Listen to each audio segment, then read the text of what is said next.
Integration मधून totally 11 theoretical डेरिव्हेशन्स आहेत. Theoretical results त्यापैकी मिनिमम एक तर एक्झाम मध्ये विचारला जातोच. यापैकी 9 जे आहेत ते फॉर्म्युलांचे डेरिव्हेशन आहेत आणि 2 फक्त रूल्सचे डेरिव्हेशन्स आहेत. या फॉर्म्युलांपैकी 6 फॉर्म्युलांचा एक ग्रुप हा पहिल्यांदा आपला पाहायचा आणि तो ग्रुप आणि त्या ग्रुपवर डिपेंड असणारे हे जे एक्झाम्पल्स आहेत, क्वाड्रॅटिक इक्वेशनचं परफेक्ट स्क्वेअर मध्ये कन्व्हर्जन करून सॉल्व्ह करण्याची प्रोसेस एका प्रॉब्लेम मध्ये पाहिली होती. ती प्रोसेस मॅक्झिमम इंटिग्रेशनच्या या पुढच्या पार्टमध्ये आहे. म्हणजे पुढे येणारे जे सर्व सिंपल टाइप्स आहेत त्या प्रत्येक टाइपमध्ये या प्रोसेसचा वापर करायचा आहे. पण आधी हे फॉर्म्युले कशा पद्धतीने राहतील पहा. सबस्टिट्यूशन मेथडचा वापर करून यांचे डेरिव्हेशन्स आहेत. In that first one is integral 1 upon x square plus a square into dx. Integration of 1 upon x square plus a square into dx. 3 प्रकारच्या टर्म आपल्याला यामध्ये पाहिजे आहेत. एक असणार आहे x square plus a square, दुसरी असणार आहे term x square minus a square आणि तिसरी term a square minus x square. या 3 टर्म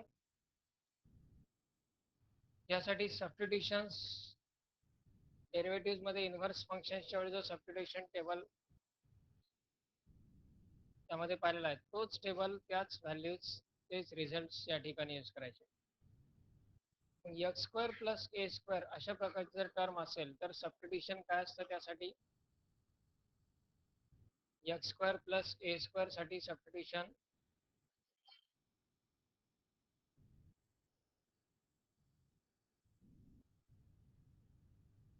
हे रिझल्ट सिक्वेन्स बदलूनही विचारले जाऊ शकतात.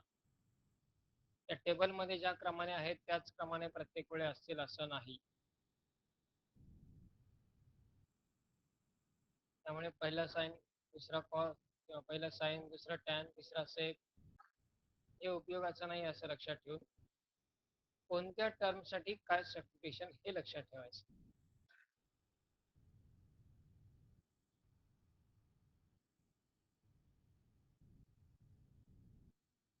1 मायनस x स्क्वेअर साठी काय सबस्टिट्यूशन आहे,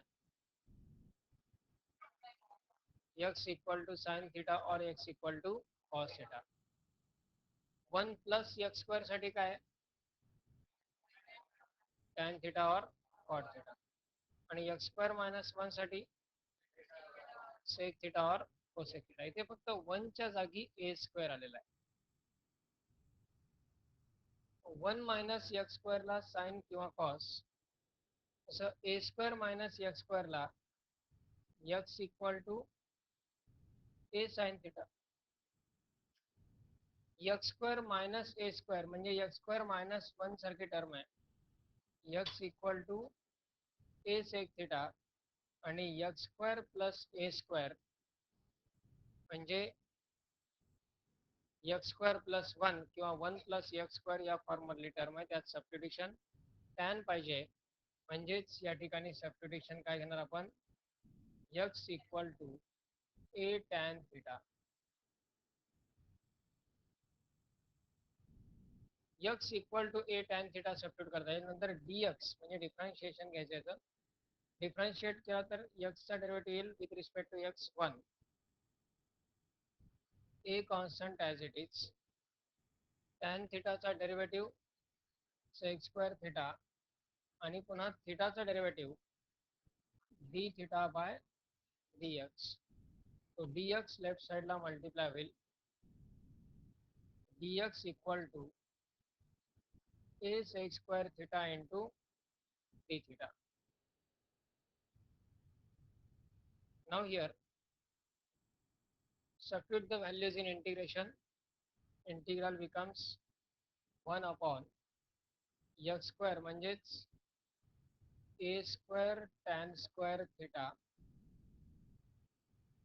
plus a square into dx ची value a sec square theta into d theta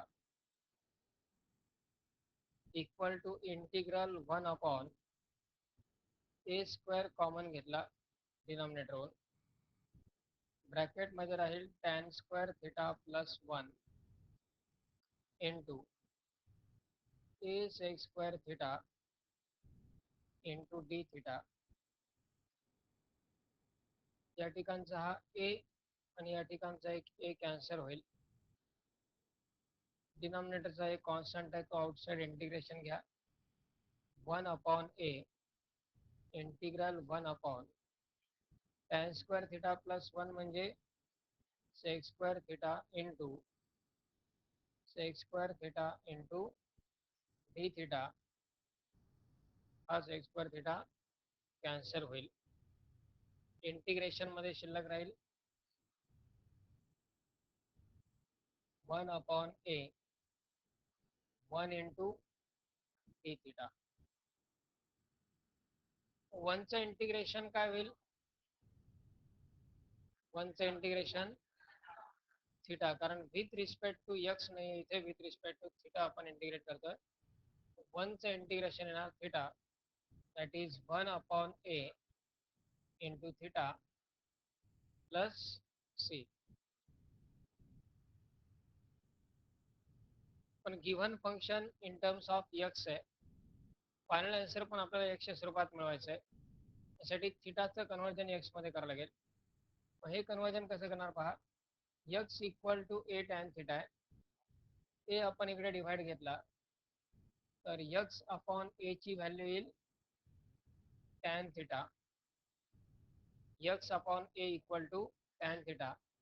theta find करण्यासाठी हा टॅन लेफ्ट साईडला घ्यावा लागेल. म्हणजेच थिटा इक्वल टू येईल tan inverse of x upon a plus c. आणि म्हणजेच इंटिग्रेशन फॉर्म्युला येईल 1 upon x square plus A square into d x equal to 1 upon A tan inverse of x upon a plus c. Addition मध्ये x square plus ए square किंवा ए square plus X square दोन्ही same.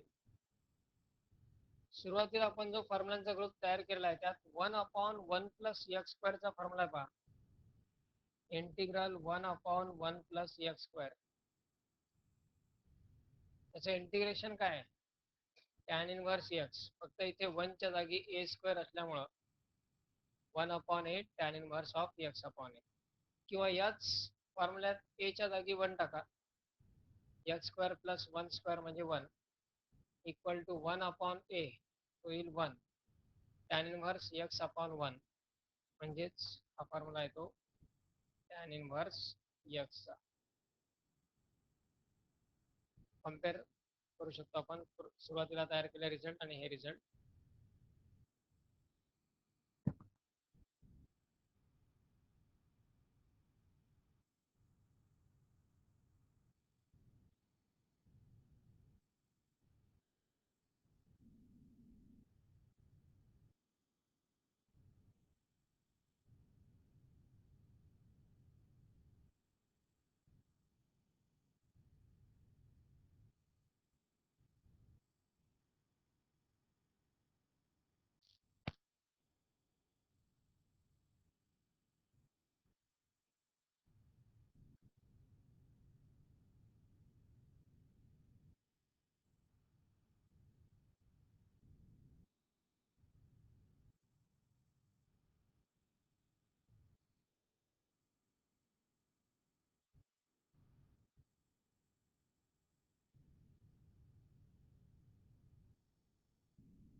त्यानंतर second formula पहा, integral 1 upon term तीच आहे X square plus ए square, फक्त ही term असेल आता स्क्वेअर रूट मध्ये, एवढाच difference. X square plus A square in square root. Term तीच असल्यामुळे सबस्टिट्यूशन तेच राहील. सबस्टिट्यूशन काय घेणार यामध्ये, X equal to A tan theta आणि मग dx equal to A constant tan थिटाचा derivative sec square theta into D theta. Integral 1 upon root of x square म्हणजेच A square tan square theta plus A square into dx ची value A sec square theta into D theta. सगळी procedure similar राहील. A square common येईल, पण इथे square route असल्यामुळं ए स्क्वेअरचं square root येईल A into root of, root मध्ये शिल्लक राहील tan square theta plus 1 into A sec square theta into D theta. या ठिकाणचा A cancel, integral tan square theta plus 1 त्याला लिहिता येईल sec square theta into sec square theta into D theta. Square square root cancel, 1 upon sec theta into sec square theta into D theta. इथपर्यंतची process similar आहे, फक्त इथं square route असल्यामुळं सेक थिटाची एक term cancel होईल, एक टर्म शिल्लक राहील. म्हणजेच इंटिग्रेशन मध्ये आले integral of sec theta into D theta. Sec थिटाच्या इंटिग्रेशनचा काय फॉर्म्युला आहे, log of sec theta plus tan theta that is equal to log of sec theta plus tan theta आणि प्लस कॉन्स्टंट सी. पण example आपलं एक्सच्या स्वरूपात आहे आणि value in terms of theta आली आहे, त्याचं कन्व्हर्जन एक्स मध्ये करावं लागेल. मागच्या एक्झाम्पल मध्ये फक्त एकच टर्म होती थिटा, त्याला आपण tan inverse x upon a मध्ये कन्वर्ट केलं. पण या ठिकाणी दोन टर्म आहेत सेक थिटा आणि टॅन थिटा. तशा प्रकारची व्हॅल्यू इथे सबस्टिट्यूट करणं कन्व्हिनियंट नाहीये. म्हणजे थिटाची value tan inverse x upon a येईल, कारण हा ए जर इकडे डिवाइड घेतला तर एक्स अपॉन ए काय तो टॅन थिटा, पण थिटाची value tan inverse x upon a. पण या स्वरूपात व्हॅल्यू सबस्टिट्यूट करणं सेक थिटाच्या जागी कन्व्हिनियंट होत नाही. मग काय करायचं आहे, टॅन थिटाची तर व्हॅल्यू डायरेक्ट आपल्याला मिळाली आहे एक्स अपॉन ए, म्हणजे या टॅन थिटाच्या जागी आपण एक्स अपॉन ए लिहू शकतो. राहिला आता फक्त सेक थिटा. सेक थिटाची value in terms of x find करायची आहे. फाइंड करण्यापूर्वी हा जो कॉन्स्टंट आहे तो कॉन्स्टंट सी ऐवजी आपण सी पण गृहीत धरा. H tan theta equal to x upon A. Tan थिटाची व्हॅल्यू एक्स अपॉन ए आहे. टॅन थिटावरून सेक थिटाची व्हॅल्यू फाइंड करत असताना आयडेंटिटीचा वापर करता येईल. आयडेंटिटी काय असते, 1 plus tan square theta equal to sec square theta, किंवा आपण सेक स्क्वेअर थिटालाच टॅन स्क्वेअर थिटा प्लस 1 असे लिहू शकतो. टॅन थिटाची व्हॅल्यू एक्स अपॉन ए म्हणजेच x square upon a square plus 1, cross multiply करून ॲडिशन करा, x square plus A square upon a square. ही झाली व्हॅल्यू सेक स्क्वेअर थिटाची. पण आपल्याला पाहिजे तो फक्त सेक थिटा, म्हणजे स्क्वेअर रूट घ्यावं लागेल.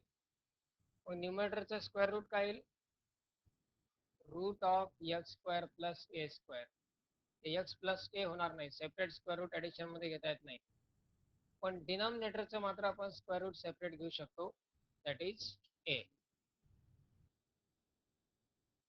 आता या व्हॅल्यूज इंटिग्रल मध्ये सबस्टिट्यूट करा, मग इंटिग्रल होईल लॉग ऑफ सेक थिटाची value root x square plus A square upon a plus x upon a plus C1.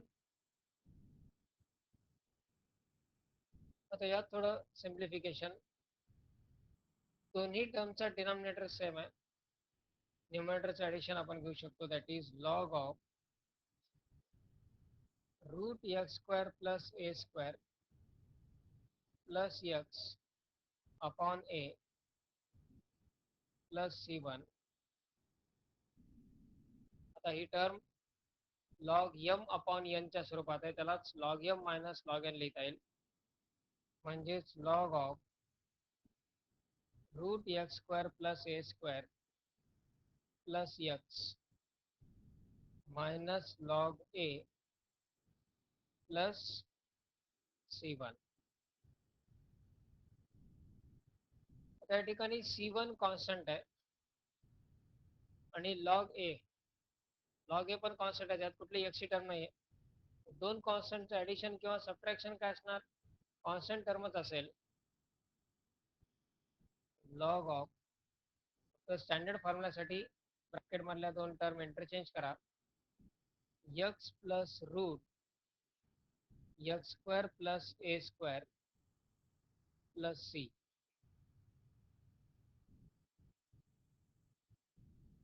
C1 constant आहे, मायनस लॉग ए पण कॉन्स्टंट आहे, ह्या दोन कॉन्स्टंटचं ॲडिशन सबट्रॅक्शन आपण कॉन्स्टंट सी लिहू शकतो.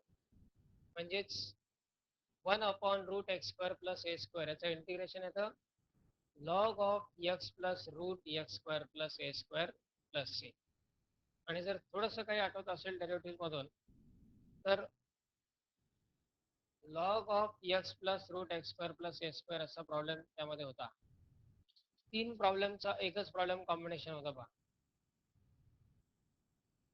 त्याचं डिफरन्शिएशन घेऊन पहा, 1 upon root x square plus ए स्क्वेअर येतं. म्हणजे काही वेळा इंटिग्रेशन मध्ये जसा डेरिव्हेटिव्हच्या कन्सेप्टचा उपयोग करतो आपण, तसं डेरिव्हेटिव्ह मध्येही इंटिग्रेशन कन्सेप्टचा यूज करणं कन्व्हिनियंट राहतं. म्हणजे फॉर एक्झाम्पल आपल्याला डेरिव्हेटिव्ह फाइंड करायचा आहे log of x plus root x square plus a स्क्वेअरचा. असे प्रॉब्लेम आहेत, आज गेल्यानंतर त्यामध्ये व्यवस्थित ऑब्झर्व करा हे प्रॉब्लेम कोणकोणते आहेत ते. जर याचा डेरिव्हेटिव्ह फाइंड केला तर आपल्याला मिळेल 1 upon root x square plus ए स्क्वेअर. डेरिव्हेटिव्ह फाइंड करण्याची प्रोसेस त्यामध्ये खूप जास्त मोठी आहे, पण फॉर्म्युला आपल्याला इंटिग्रेशनचा माहिती असेल तर हे कुणाचं इंटिग्रेशन आहे, 1 upon root x square plus a स्क्वेअरचं. त्यामुळे याचा डेरिव्हेटिव्ह तो असेल 1 upon root x square plus ए स्क्वेअर.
नंतर नंबर 3 थर्ड आहे तो इंटिग्रल 1/√ऑफ x² minus a² into dx. काय फरक आहे पहा, स्क्वेअर रूट आहेच आहे, फक्त x² प्लस a² ऐवजी x² मायनस a². पहिल्या आणि दुसऱ्या डेरिव्हेशन मध्ये टर्म सेम होत्या, त्यामुळे सबस्टिट्यूशन सेम आलं, पण स्क्वेअर रूटचा फरक असल्यामुळे पुढची प्रोसेस बदलली.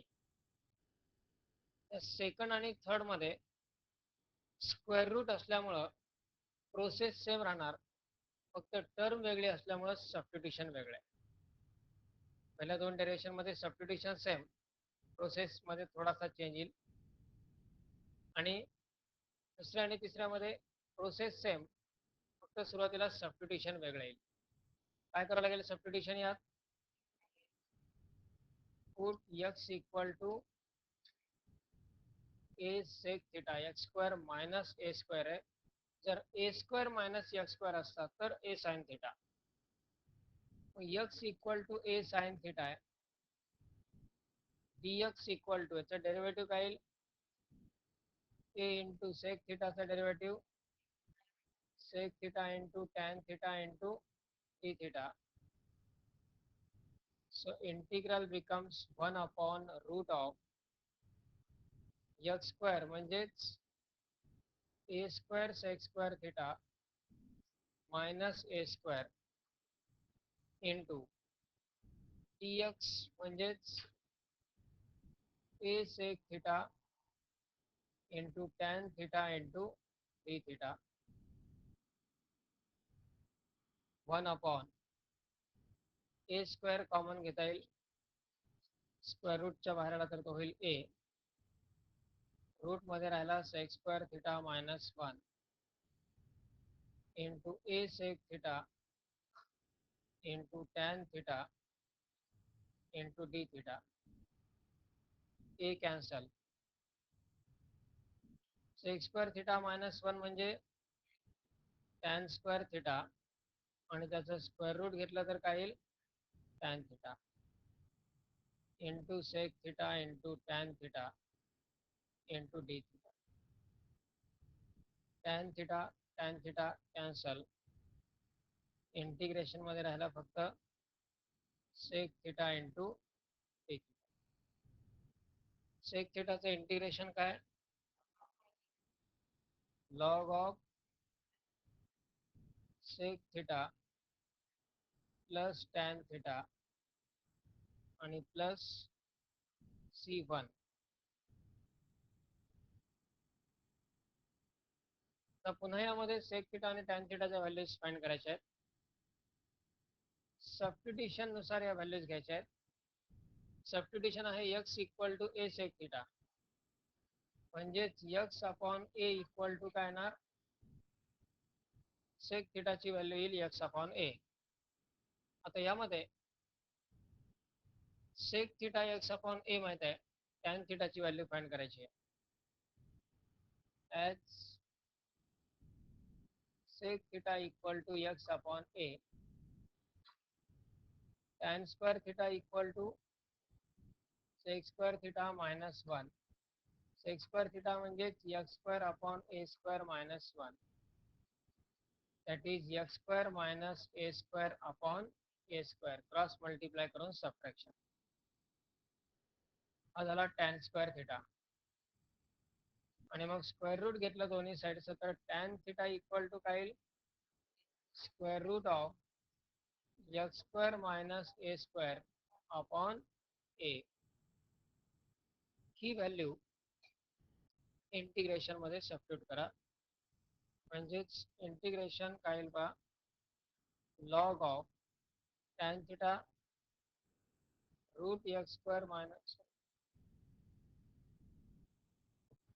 log ऑफ sec theta ची value x/a plus tan theta ची value x² minus a²/a plus c1. Further process पुन्हा same, log of denominator same है, x plus root x square minus a square upon a plus C1 log m minus log n ही term आपण लिहू शकतो log m upon n लाच, that is log of x plus root x square minus a square minus log a plus C1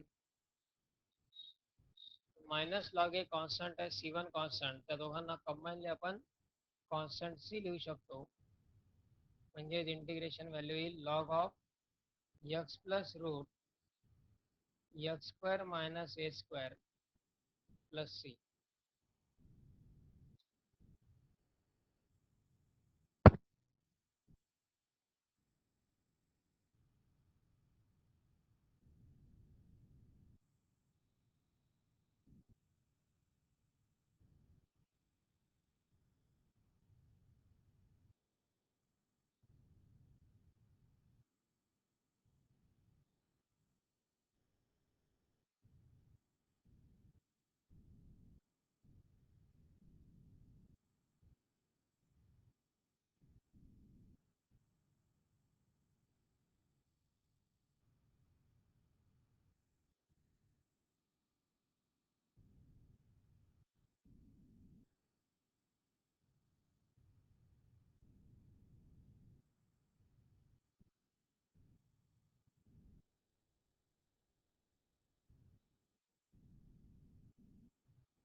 त्यानंतर next आहे तो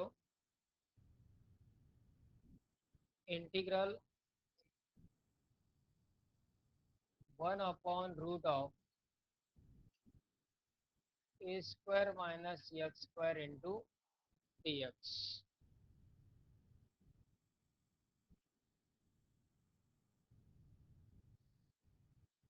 square root आहेच आहे, फक्त term x square minus a square ऐवजी a square minus x square.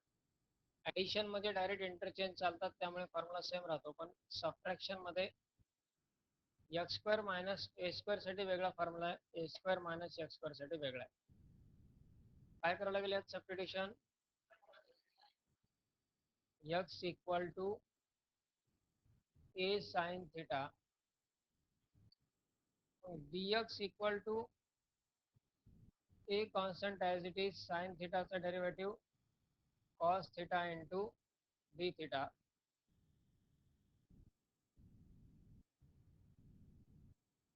Integral काय येईल पहा, 1/रूट of a square minus x स्क्वेअरला लिहिता येईल a square sine square theta into a cos theta d theta. dx ची value a cos theta into D theta. 1/ए स्क्वेअर कॉमन घेतला, a into root of 1 minus sine square theta a cos theta into D theta. A cancel, 1 minus sine square theta म्हणजेच cos square theta into cos theta into D theta. पण square आणि square root cancel, शिल्लक राहील 1/कॉस theta into cos theta into D theta. Cos theta cancel, 1 into D theta आणि 1चं integration theta plus c. तर थिटाची व्हॅल्यू यावरून तयार करायची. X equal to a sine theta म्हणजेच x upon a equal to sine theta. थिटाची value काय येईल, sine inverse of x upon a plus c. So integral 1/रूट of a square minus x square equal to sine inverse x upon a plus c. हे पहा, integral 1/रूट 1 minus x square, 1/रूट 1 minus x स्क्वेअरचं integration sine inverse x असतं. इथे फक्त 1 ऐवजी a square minus x square आहे, त्यामुळे साइन इनव्हर्स एक्स अपॉन ए.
आता पहा, हे 4 रिझल्ट आधी कम्पेअर करा.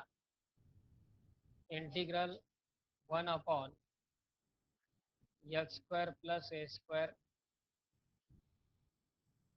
1/√x² + a² 1/√x² - a² आणि 1/√a² - x². हे 4 आणि आणखी 2 जे आपल्याला तयार करायचे आहेत ते आहेत 1/x² - a²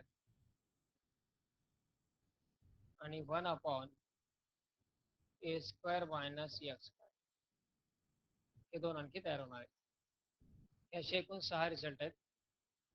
टर्म 3च आहेत, x² + a², x² - a² आणि a² - x². 3 आहेत विथ स्क्वेअर रूट, 3 आहेत विदाउट स्क्वेअर रूट. सबस्टिट्यूशन 2 टर्मसाठी सारखे आहेत, प्रोसेस 2 टर्मसाठी सारखे आहेत. या दोघांची प्रोसेस सिमिलर आहे, फॉर्म्युला पण सिमिलर आहे. सेकंडचा फॉर्म्युला काय आहे?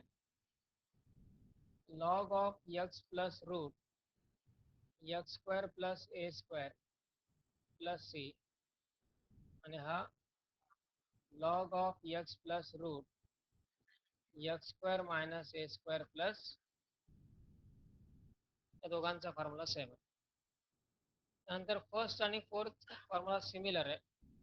फर्स्ट आहे तो 1/a tan inverse of x/a plus c आणि याचा फॉर्म्युला आहे sin inverse of x/a plus c. यात 1/a मल्टिप्लाय नाही आहेत. हे डिफरन्सेस कंपॅरिझन प्रॉपरली ठेवणं आवश्यक आहे, कारण या प्रत्येक टाईपच्या एक्झाम्पल्ससाठी प्रोसिजर सेम आहेत. इव्हन प्रॉब्लेम पाहिल्यानंतर पुढल्या स्टेपला आपण हे सांगू शकत नाही की हा यापैकी कोणत्या टाईपचा प्रॉब्लेम आहे, पण सगळ्यांसाठी सोल्युशन प्रोसेस सेम आहे. शेवटच्या स्टेपला यापैकी ज्या प्रकारची टर्म तयार होईल तो फॉर्म्युला आपल्याला यूज करावा लागतो. म्हणजे सुरुवातीला आपल्याला त्यात क्वाड्रॅटिक इक्वेशन दिसतं, ते क्वाड्रॅटिक इक्वेशन परफेक्ट स्क्वेअरमध्ये कन्व्हर्ट केल्यानंतर यापैकी कुठला फॉर्म्युला यूज होऊ शकतो हे आपण इनिशियल स्टेजला डिसाईड नाही करू शकत. हा फक्त ग्रुप डिसाईड करू शकतो, with square root without square root, तेवढा डिसिजन पॉसिबल आहे. पण सोल्युशन प्रोसेस सगळ्यांसाठी सेम आहे आणि एक लार्ज ग्रुप यामध्ये क्रिएट होतो. त्यामुळे हे फॉर्म्युले जास्त केअरफुली कम्पेअर करणं आवश्यक आहे. तर हे जे राहिलेले 2 आहेत यांचंही डेरिवेशन आपण या सबस्टिट्यूशन मेथडचा वापर करून देऊ शकतो. म्हणजे x² - a² साठी x = a sec θ आणि a² - x² साठी x = a sin θ. हे सबस्टिट्यूशन चालतील, पण नंतर शेवटी जे त्याचं सिम्प्लिफिकेशन फॉर्म्युलासारखं त्या स्टँडर्ड फॉर्म्युल्यातलं सिम्प्लिफिकेशन थोडंसं सबस्टिट्यूशन मेथडने डिफिकल्ट जातं आणि त्यामुळं याला डायरेक्ट इंटिग्रेशन सॉल्व करण्याची प्रोसेस आपण यूज करू शकतो. डायरेक्ट इंटिग्रेशनची प्रोसेस कशी? x² - a², तर आपण a² - b² चा फॉर्म्युला वापरू शकतो, a + b × a - b, किंवा a² - x², त्यालाही आपण a + x a - x हा फॉर्म्युला वापरू शकतो. हे फॉर्म्युले मागच्या ग्रुपमध्ये का नाही चालले? एकतर या तीनही ठिकाणी स्क्वेअर रूट होतं, स्क्वेअर रूटमध्ये तो फॉर्म्युला वापरून उपयोग नाही, आणि पहिल्या फॉर्म्युल्यामध्ये प्लस आहे, प्लससाठी असा कुठला फॉर्म्युला अवेलेबल नाही. त्यामुळं 4 जणांचा ग्रुप आणि त्या 2चं डेरिवेशन डिफरंट. हा एक ग्रुप, हे 4 फॉर्म्युले सिक्वेन्शियली असे ठेवून ठेवायचे आणि त्याच्याच खाली हे 2 फॉर्म्युले लिहिण्यासाठी जागा सोडायची, म्हणजे ते तयार झाल्यानंतर त्यामध्ये ॲड करता येतील.